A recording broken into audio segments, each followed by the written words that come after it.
শুরু হয়ে গেছে, মিথ্যা মামলা শুরু হয়ে গেছে। যদি আওয়ামী লীগকে অপবাদ দেয় মিথ্যা মামলা দিছে, তাহলে আজকেও যদি মিথ্যা মামলা দাও তা আওয়ামী লীগের দোষটা কোথায় আমাকে বলুন? আওয়ামী লীগ কি করছে? চাঁদাবাজি করছে। আজকেও যদি চাঁদাবাজি করি তা আওয়ামী লীগের দোষটা কোথায়? আওয়ামী লীগ জুলুম করছে, অত্যাচার করছে, আজকেও যদি জুলুম অত্যাচার করি তা আওয়ামী লীগের দোষটা কোথায়? আমি চাই না কোন আওয়ামী লীগ করার কারণে কাউকে জ্বালিয়ে দেওয়া হোক, কারোর অফিসকে ভেঙ্গে চুরে তছনছ করা হোক, আওয়ামী লীগ করার কারণে তার মিল ইন্ডাস্ট্রিজকে জ্বালিয়ে দেওয়া হোক, এইটা আমি চাই না। আমি চাই যে অন্যায় করছে তার বিচার হোক, কিন্তু যে অন্যায় করে না সে যে দলের হোক না কেন, সে আমার শত্রু হোক না কেন, তার বিচার করা যাবে না, তার উপর জুলুম করা যাবে না। এই জুলুম মুক্ত এক দেশ আমরা করতে চাই, প্রত্যেকের অধিকারকে প্রতিষ্ঠিত করতে চাই। আমরা এখন জুলুম করতেছি, হাজারো মামলা হচ্ছে, নিরাপদ মানুষের বিরুদ্ধে মামলা হচ্ছে, তাই সে আওয়ামী লীগ করুক, সে নিরাপরাধ, সে ভালো, তার নামে মামলা দেবো কেন? তাহলে আপনিও যখন ক্ষমতা পরিবর্তন হবে তা আপনার নামে তো মামলা দিবে, এই সংস্কৃতি চলবে কেন? আমরা চাই প্রাইম মিনিস্টার রাস্তায় হাঁটবে, কেউ কাউকে বলবে না।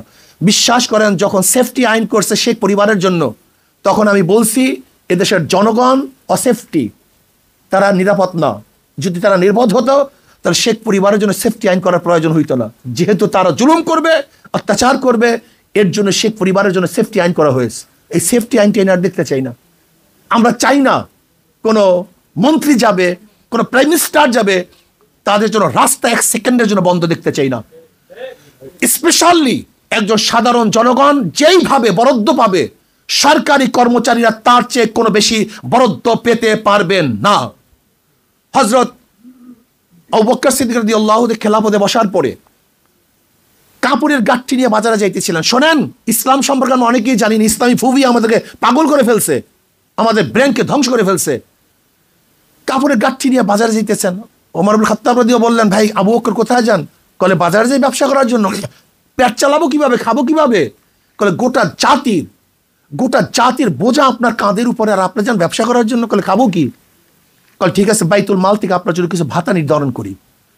একজন সাধারণ মানুষ চলার জন্য যেই ভাতার প্রয়োজন ছিল, ঠিক ওই পরিমাণে ভাতা নির্ধারণ করা হয়েছে, এর চেয়ে বেশি না। শুধু কি তাই, আবু বকর সিদ্দিক রাদিয়াল্লাহু ইন্তেকালের পূর্ব মুহূর্তে যেই পরিমাণে ভাতা রাষ্ট্রের থেকে নিয়েছিলেন, সমস্ত ভাতা আবার ফেরত দিয়েছিলেন। আর আজকে আমরা রাষ্ট্রের সম্পদকে কি মনে করি? আজকে বাতি জ্বালাই, গিয়া দেখেন বড় বড় অফিসারদের রুমের মধ্যে 24 ঘন্টা এসি চলতে থাকে। তোমার বাবার টাকা, তুমি কার টাকা দিয়ে এসি চালাও 24 ঘন্টা? তুমি পাজরো গাড়িতে চলো, মার্সিডিজ গাড়িতে চলো, কার টাকা দিয়ে চলো? এই খয়রাতি ভিক্ষুক। আজকে হাজারো ভিক্ষুক মানুষ, বিধবা, মিসকিন, এতিম, তাদের টাকা দিয়ে তুমি গাড়ি বাড়ি, এসি, অমুক তমুক, তোমার নিজের টাকা দিয়ে হেলিকপ্টার কিনো, তুমি প্ল্যান করো তোমার টাকা দিয়ে, এটা তোমার ব্যক্তিগত টাকা। কিন্তু রাষ্ট্রের একটা টাকা অপচয় হোক এটা আমরা চাই না। একটা টাকা চাই না, পয়সা অপচয় হোক এটা আমরা চাই না। রাষ্ট্রের প্রত্যেক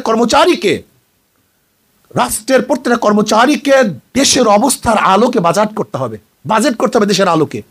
এই জন্য আসুন, যদি আমরা পিআর সিস্টেমে নির্বাচন করি তাহলে দেখা যায় কমপক্ষে ভালো মানুষগুলি সেখানে আসার সম্ভাবনা আছে।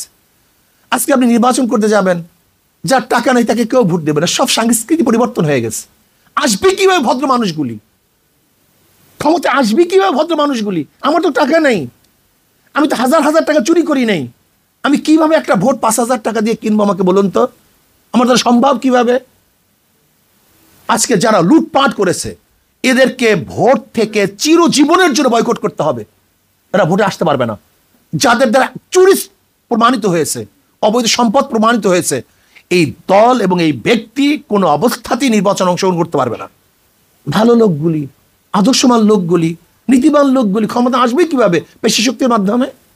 এর জন্য আসুন আদর্শবান এক রাষ্ট্র গড়িয়ে, যেখানে ইসলাম দেশ এবং মানবতার কল্যাণ হবে। ইসলাম দেশ মানবতার কল্যাণ হবে, সমস্ত নাগরিক অধিকার প্রতিষ্ঠিত হবে, যেখানে মুসলিম, হিন্দু, বৌদ্ধ, খ্রিস্টান, রিচি, চামার, কামার, মুসি, তাঁতি, মেতর সহ প্রত্যেকটা নাগরিক অধিকার প্রতিষ্ঠিত করতে পারবো। সেই অধিকার এবং সেই আদর্শ হলো একমাত্র ইসলামের মধ্যে। কাজে এত ঝামেলার দরকার নাই। Secularism, socialism, capitalism, communism, democracy, এসব বাদ দেন। 92% মুসলমানের মেজরিটি মাস্ট বি গ্রান্টেড হিসাবেও ইসলামী হুকুমত যদি কায়েম করেন, তাহলে ইনশাল্লাহ আশা করি প্রত্যেকটা মানুষের অধিকার বাস্তবায়ন হবে। আসুন আমরা সবাই মিলে মিশে নীতি ও আদর্শ ভিত্তিক এক আদর্শ আমরা কায়েম করি। প্রধান নির্বাচন কমিশন পদত্যাগ করেছেন। দেখেন 71-এর পর আজ পর্যন্ত নির্বাচন কমিশনটাকে আমরা ঢেলে সাজাতে পারিনি। এর জন্য আমি বিশ্বাস করি যারা রাত্রের ভোট উপহার দিয়েছে, যারা প্রশাসনের নির্বাচন উপহার দিয়েছে এবং স্বাক্ষর দিয়েছে যে এটা ঠিক হয়েছে, ওদেরকে বিচার করা উচিত, ওদেরকে বিচারের আওতায় আনা উচিত এবং চরমভাবে যদি শাস্তি দেওয়া হয়। আমি তো তখন বলেছিলাম ওই নুরুল হুদা কমিশনকে, জানি না তোমার বিচার করতে পারবো কি পারবো না, কিন্তু তুমি মারা যাওয়ার পরে তোমার কবরের মধ্যে পিসা ঝুলাইয়া রাখবো, যদি বিচার করতে না পারি ঝাড়ু ঝুলাইয়া রাখবো, যেন গোটা দুনিয়া জানে যে অবৈধ নির্বাচনে উপহার দেওয়ার এই কারিগর হলে প্রথম নুরুল হুদা কমিশন। এদেরকে ঝাঁটা মারেন, এদেরকে বিচার করেন, সমস্ত চেহারা উন্মোচন করেন। এই কোর্ট টাইর মধ্যে যে সমস্ত চেহারাগুলি আছে এগুলো উন্মোচন করেন। এগুলো চোর, এগুলো ডাকাত, এগুলো বদমাশ, এগুলো খুনি, এগুলো ধর্ষক, এগুলো মদখোর, এগুলো চরিত্রের অবস্থা থেকে রাত্রে কি করে ক্লাবে গিয়ে আমরা কি দেখি এদের অবস্থা। এই নির্বাচন কমিশন পদত্যাগ করছে, এদের বিচারের আওতায় আনতে হবে, এদেরকে বিচার করতে হবে এবং যারা দুর্নীতির সাথে সম্পৃক্ত এদেরকে বিচার করতে হবে। কিন্তু যারা দুর্নীতিবাজ নয়, শুধু দল করার কারণে, সে আওয়ামী লীগ করুক না কেন, যে দলই করুক না কেন, যেন তাকে কোনো অবস্থাতেই জুলুম না করা হয়, অত্যাচার বিচার না করা হয়। আল্লাহ পাক আমাদের সবাইকে সম্মিলিতভাবে আগামী দেশ নির্মাণে আদর্শভিত্তিক, নীতিভিত্তিক, চরিত্রভিত্তিক এক সমাজ গঠন করার তৌফিক দান করেন।